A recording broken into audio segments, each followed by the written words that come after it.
Oke teman-teman, bismillahirrahmanirrahim. Alhamdulillah, segala puji syukur kita kepada Allah Subhanahu wa taala. Shalawat dan salam kepada Nabi Muhammad sallallahu alaihi wasallam.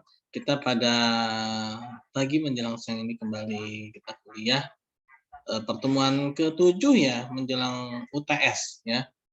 Ini adalah pertemuan terakhir menjelang UTS ya teman-teman. Mungkin saya akan langsung share screen. Bismillahirrahmanirrahim. Semoga lancar, tidak ada gangguan ya. Karena ini tadi mengalami gangguan ya, gangguannya banyak sekali ya. Nah, ini terus ya kelas nggak kelas. Bagian saya pada pertemuan ke-7 ini yaitu konsep ijarah dan produk lahan ya.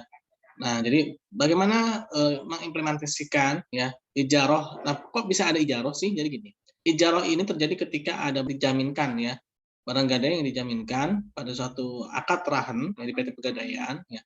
Nah, ini berarti kan dia harus adanya penyewaan ya, penyewaan tempat barang jaminan ya. Istilahnya itu menghitung-hitung ya biaya yang dikeluarkan dalam proses ijarah ini, sewa tempat barang gadai ini ya. Jadi ketika menggadaikan barang teman-teman, halo. Oke, kayaknya nih ya tadi biayanya ini tentu dibiarkan gitu agar barang gadai. Nah, itu biaya kita menghitung-hitung biaya yang keluar ini ya.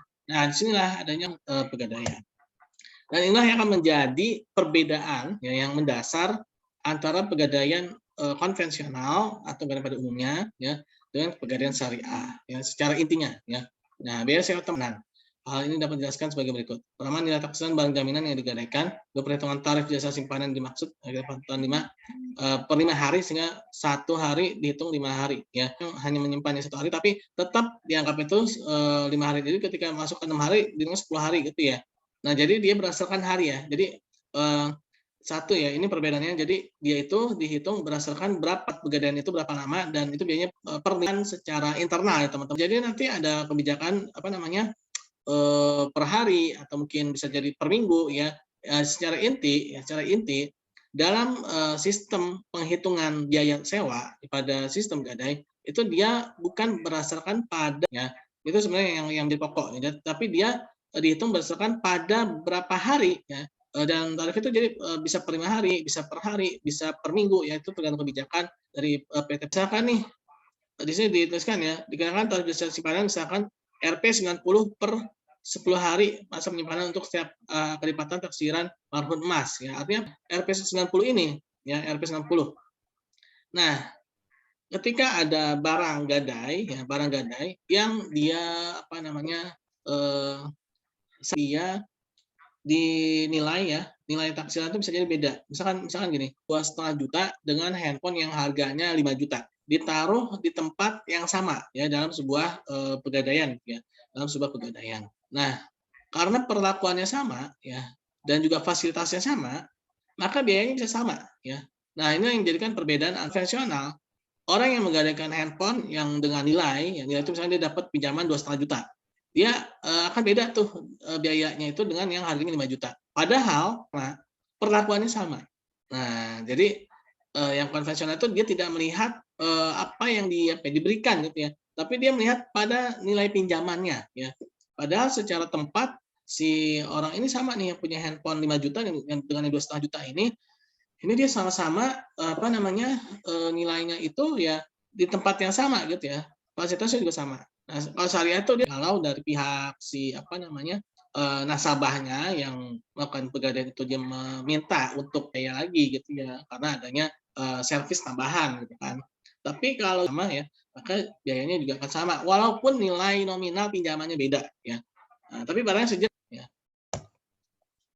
Nah, ini jadi gini teman-teman, di sini ada yang bersifat tetap ya dalam syariah itu. Jadi gini teman-teman, ada yang bersifat tetap, ada yang bersifat fleksibel. Nah, tempat ini ya, secara syariah yang tetapnya itu tadi ya tidak boleh mengambil biaya berdasarkan pada pinjaman. Ya itu secara tetapnya. Tapi secara fleksibelnya, nah ini ya fleksibelnya ini tadi ya kalau perihal ini tergantung kebijakan dan juga tergantung kondisi ya. Ini apa nih Rp 90? Ada nggak dalam Al-Qur'an dan hadis? Jelas ini tidak lihat dalam bermuamalah ya. ini dia bersifat fleksibel, ya dia bersifat fleksibel, dia bersifat berubah-ubah. Tapi yang fiksnya tadi, kalau bahasa itu ya, yang pokoknya itu, yang usulnya itu tadi ya, tidak boleh mengambil berdasarkan pada persentase nilai nominal pinjaman, karena itu dia membuka pintu riba di situ. Ya kalau dia berdasarkan pada persentase nilai pinjaman nanti kalau dibilang persentase, Pak zakatnya pakai persen riba juga dong. Ya bukan begitu ya. Maksudnya di sini adalah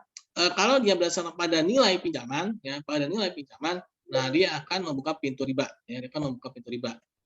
Itu yang sabitohnya itu ya, itu adalah dia tidak boleh mengambil berdasarkan pada nilai nominal pinjaman, ya, tapi dia akan berdasarkan pada pelayanan yang diberikan, ya.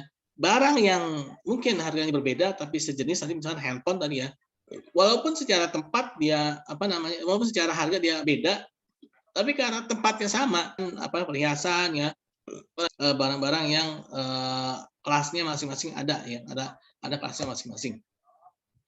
Bersifat mutaghayyirat ya, bersifat tagrir atau ini bisa jadi sekarang 5 bulan atau mungkin bisa jadi 3 bulan atau mungkin bisa jadi hitungannya per 2 bulan. Ya nanti itu tergantung pada kebijakan perusahaannya ya. Selama dia tidak mengganggu hal-hal yang bertentangan dengan syariat secara terang-terangan itu diperbolehkan ya. Jadi yang sifatnya ini sifat fleksibel, dia bersifat tergantung pada kebijakan perusahaan masing-masing.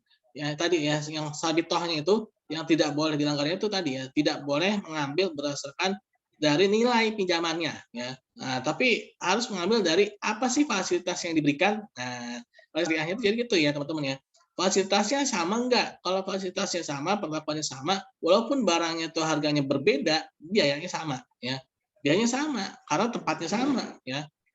Jadi gini ya teman-teman ya, misalkan ya, misalkan saya ini orang kaya nih, misalkan saya orang kaya, amin ya rabbal alamin ya. Nah, saya tinggal mau nginep di hotel ya, tapi hotelnya itu kelas ekonomi ya. Walaupun saya itu ngakunya orang kaya, tapi karena saya di tempat ekonomi, maka harganya tetaplah kelas ekonomi gitu ya.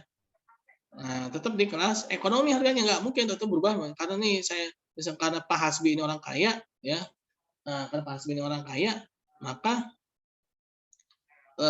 harganya beda nih. Nah, walaupun di kelas ekonomi, tapi harga eksekutif, ya gitu ya. Nggak usah begitu ya. Jadi ya berdasarkan fasilitas yang diberikan ya. Kalau fasilitasnya sama, kelas ekonomi harga ekonomi. Walaupun katanya mengaku sebagai orang kaya, begitu ya teman-teman ya.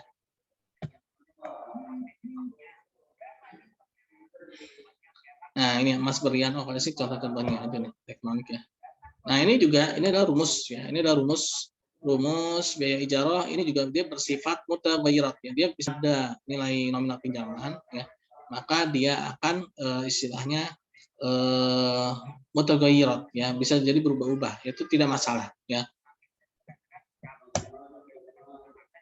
Nah, ini juga dia bersifat nah ini ya, jadi bersifat pada tempatnya ya, bukan pada nilai nominalnya ya, teman-teman ya. Nah, waktu pinjaman 110 hari. Nah, ini juga bersifat mutaghayyirat ya, bersifat fleksibel ya, bukan sabitoh ya. Jadi gitu ya teman-teman ya. Nah, ini juga dia bersifat perubahan-perubahan ya. Ada perubahan pada saat sekarang ini. Ini adalah pada saat tahun 2008 ya. Nah, ini sebenarnya ini contoh ya teman-teman ya. Jadi seperti ini contohnya. Nah, nanti kita bisa pakai rumus ini ya. Jadi gini, tidak ada. Kenapa? Karena ini ada sifat fleksibel ya. Dalam muamalah itu antum a'lamu bi umuri dunyakum ya. Muamalah loh ya, jangan salah loh. Beda dengan ibadah ya. Kalau ibadah itu ya sebagaimana dalam hadis ya, sholatlah kalian sebagaimana aku sholat, berhajilah kalian sebagaimana aku berhaji. Artinya apa? Ngikutin ya, harus ikutin Rasulullah SAW ya. Nah, tapi kalau muamalah ya antum a'lamu bi umuri dunyakum. Kamu lebih mengetahui urusan duniamu ya. Jadi, seperti itu ya teman-teman ya. Terus itu aja sih teman-teman. Nah, ini nanti teman-teman bisa lihat ya, nanti saya share lah ya. Bisa dipelajarin ya bagaimana cara hitung-hitungnya. Jadi seperti itu teman-teman ya. Ada yang mau ditanyakan nggak?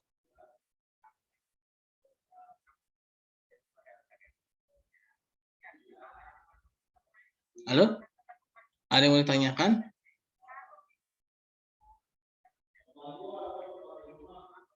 Tidak, Pak. Oke, kalau tidak ada, ya mungkin itu aja teman-teman ya. Nanti saya share materinya, nanti bisa dipelajarin. Saya share lewat Siakat aja ya. Lewat aplikasi aja ya. Dan teman-teman juga lihat Siakat ya. Jangan sampai ada kita punya Siakat yang pernah dikunjungin. Oke, mungkin sampai situ saja. Assalamualaikum warahmatullahi wabarakatuh. Waalaikumsalam warahmatullahi wabarakatuh. wabarakatuh. Terima kasih, Pak. Yuk.